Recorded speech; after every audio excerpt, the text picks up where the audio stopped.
வணக்கம் GK mix சேனலுக்கு உங்களை அன்புடன் வரவேற்கிறேன். நாம் இந்த வீடியோவில் எங்களோட மாடி தோட்டத்தை தாங்க உங்களுக்கு காட்ட போகிறோம். ஸோ ஒரு சின்ன லெவலில் ஆரம்பித்த இந்த மாடி தோட்டம் இப்போ நீங்கள் பார்க்குறீங்க இல்லையா, இவ்வளவு பெருசாக வளர்ந்துருக்கிற காரணம் அப்படின்னு பார்த்தீங்கன்னா அது எங்களோட ஃப்ரெண்டுடைய அம்மா அவங்க தான். ஸோ அவங்க ரொம்ப இன்ட்ரெஸ்ட் எடுத்து நான் ஒரு சின்ன லெவலில் ஆரம்பித்து கொடுத்தேன். பட் அவங்க ஓன் இன்ட்ரெஸ்ட்டில் அவங்க வீட்டில் இருக்கிறவங்களுடைய ஹெல்ப்பில் இந்த அளவுக்கு நல்லா டெவலப் பண்ணியிருக்காங்க. ஸோ இதில் பார்த்திங்க அப்படின்னா முன்னாடி இருக்கிறது கத்திரிக்காய் செடி. கத்திரிக்காயில் இப்போ தான் பூ விட்டுருக்கு. அதில் கொஞ்ச நாள் ஆகும் காயாகிறதுக்கு. இந்த சைடு பார்த்திங்க அப்படின்னா ஆடாத்தோட இலைன்னு கேள்விப்பட்டிருப்பீங்க. ஸோ அதோடைய காம்பை மட்டும் முறிச்சிட்டு வச்சுருக்காங்க. அது வந்துருச்சுன்னு பரவாயில்ல. அப்புறம் நீங்கள் சைடில் பார்க்குறது எல்லாமே தக்காளி செடிங்க. அப்புறம் கீழே சின்ன தொட்டியில் இருக்கிறது புதினா. இது சாப்பிட்டுட்டு போட்ட கொட்டையிலேருந்து வந்த மாங்காய் செடி. அது 2-3 செடி இங்கே இருக்குது. மாங்காய் ஓரளவுக்கு நல்லா பெருசாகவே வளர்ந்துருக்கு. நீங்கள் பார்த்துட்ருக்கிற இந்த செடி அகத்திக்கீரை.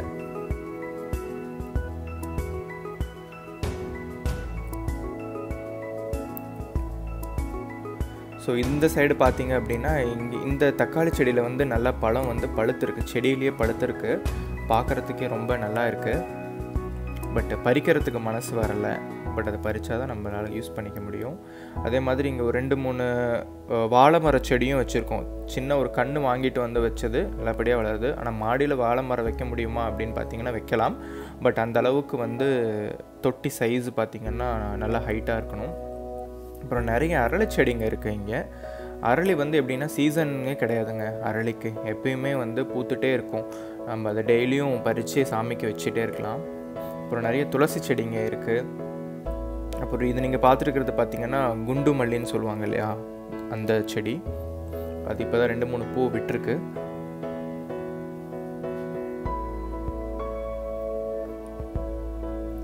ஸோ இந்த பக்கம் நீங்கள் பார்க்குற இந்த தொட்டி எல்லாமே ஆக்சுவலி நாங்களே பண்ண தொட்டி. சிமெண்ட்டில் இருக்கிற தொட்டி. வேப்ப மரம் இருக்குது. அது ஒரு சின்ன லெவலில் வச்சுருக்கோம். அதுக்கப்புறமேட்டு இது வெண்டைக்காய். ஆக்சுவலி இங்கே முன்னாடி இருக்கிறது வெண்டைக்காய் செடி. அப்புறமேட்டு கரும்பு இருக்குது. மாடியில் கரும்பு கணுவை கட் பண்ணி வச்சதில் வளர்ந்துருக்கு. இந்த லைனில் பார்த்தீங்க அப்படின்னா செம்பருத்தி செடிங்க இருக்குது. சின்ன சின்ன செம்பருத்திங்க செடி. இது பார்த்திங்கன்னா அந்த ஸ்மால் கள்ளி செடின்னு சொல்லுவாங்க இல்லையா, அந்த மாதிரி அந்த ஃபேமிலியில் சேர்ந்த ஒரு செடி. இது கற்பூரவள்ளி. இந்த பக்கமும் ஒரு அரளி செடி இருக்குது. அப்புறம் பாவக்காய் கொடி போகுது. பாவக்காய் சாப்பிட்டு போட்ட அந்த கொட்டையிலேருந்து வந்த பாவக்காய் செடி. அப்புறம் நித்திய கல்யாணின்னு சொல்கிற அந்த பூச்செடி இருக்குது. ஸோ இந்த வெண்டைக்காயில் 2-3 வந்திருக்கு. பட் இது அப்படியே செடியிலே விட்டுட்டோம். ஏன்னா இதுலேருந்து நம்ம விதை எடுத்து திருப்பியும் போடலாம். இது அந்த பட்டர் ரோஸ்ன்னு சொல்லுவாங்கல்ல அது.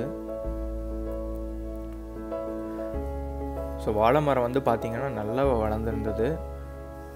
இன்னும் கொஞ்ச நாள் போனால் கொலை தள்ள ஆரம்பிச்சிடும். ஸோ இது 3 கரும்பு இருக்குதுன்னு நினைக்கிறேன். ஆக்சுவலி 2 கரும்பு தான் வச்சது. அதுலேருந்து நிறைய கணு செடிகள் நிறையா வந்திருக்கு.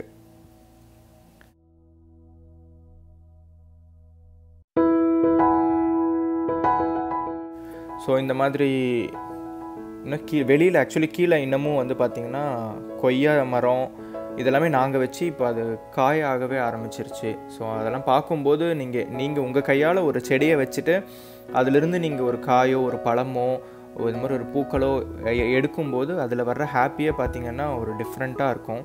ஸோ இதே மாதிரி நீங்களும் நிறையா பண்ணுங்கள். ஸோ இந்த வீடியோவை பார்த்து நீங்கள் என்ஜாய் பண்ணியிருப்பீங்கன்னு நினைக்கிறேன். தேங்க்ஸ் ஃபார் வாட்சிங்.